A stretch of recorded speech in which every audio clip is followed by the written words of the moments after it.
Hi, this is Tom Muro from World Class Coaching with another in our series of animated drills. Today I want to look at a method for organizing your practice. It's called Play, Practice, Play. Now, if you've taken a U.S. soccer coaching course recently, especially the grassroots courses, you would be familiar with this. The idea is to involve the kids in 3 activities during the practice. When they show up, you start out with a play session, which is a small-sided game, 1v1, 2v2, 3v3, maybe 4v4 at the very most.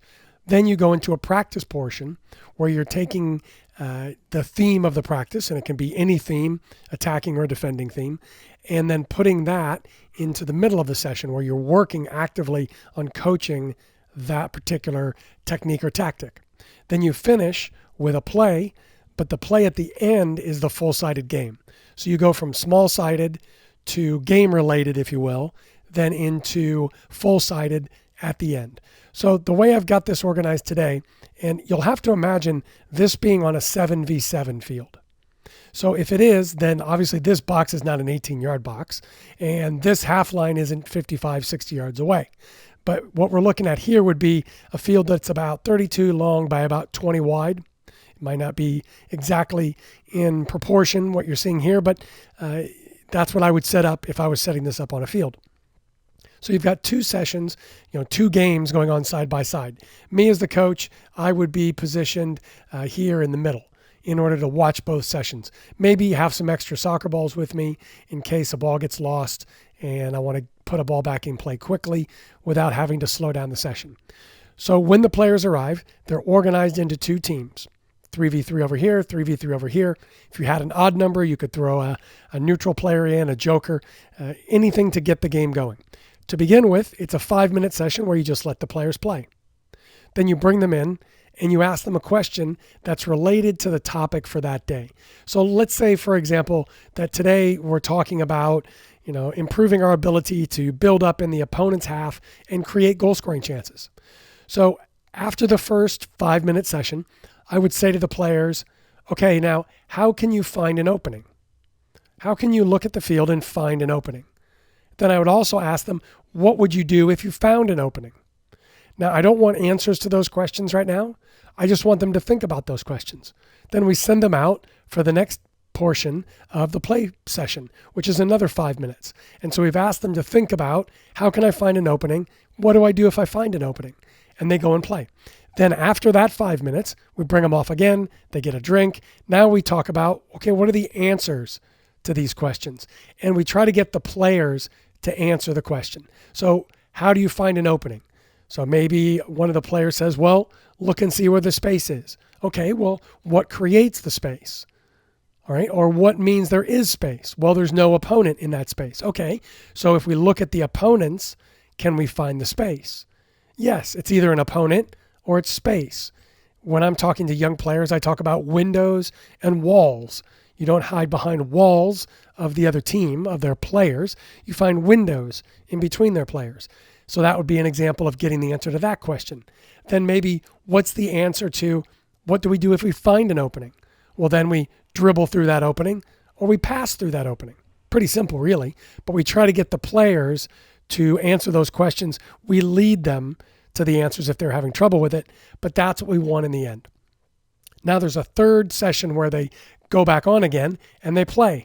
And this time we're looking for the players' kind of understanding of those answers. And maybe I'm instructing a little bit in terms of just within the run of play, not stopping anything at any time, just letting them play, but saying, hey, can you find an opening? Or praising them if they find an opening. Or if they make a good decision and dribble into space, then praising for that. Trying to point out the key topics of what we're trying to accomplish today. So then at the end of that, we would just take and slightly reorganize this session, or this field, I should say.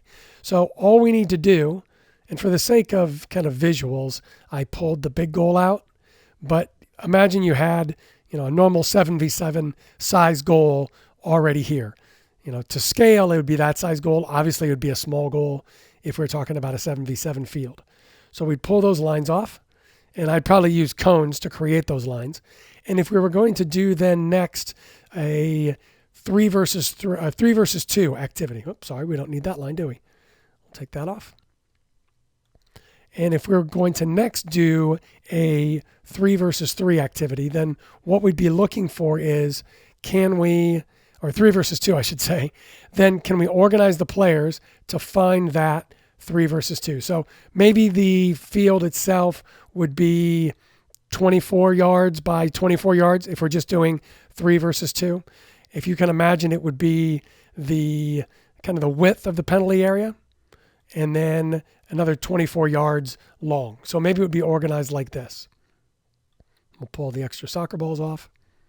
We have a soccer ball here for the attacking team. Or actually the attacking team would be the one coming toward the goal. So we'll just flip that around. We'll make the yellow team the attacking team in this case. Just pull the ball out here. And the yellow team needs a third player. So we'll put that player on for the yellow team. Put that player out wide. That player's on the ball. Get one defender off. And so now we're playing 3 versus 2. Now we would probably throw a goalkeeper in order to make it not quite so easy on the attacking team to just shoot from any opportunity. But now what we're looking for is for the players to use the width of the field. And if I were to, put out lines, for example, and say, okay, we're going to use the width of the penalty area. Again, not to scale, excuse the size, but you understand the idea.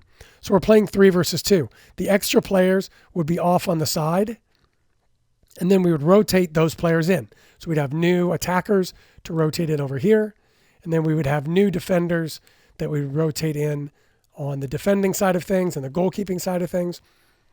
Obviously, at some point, then we would switch. But the idea being to get these players to look, okay, now, when is there an opportunity to dribble or an opportunity to pass? Here we've got an isolated player on their own. Should we dribble? Should we pass? Those are the kind of things that we would coach during this portion of the practice. Then we'd finish the session with a large game, 7v7 on a regulation field, so that we can see the players implement these ideas in the session. So if you haven't tried Play, Practice, Play, give that a try with your own teams and let us know how it goes.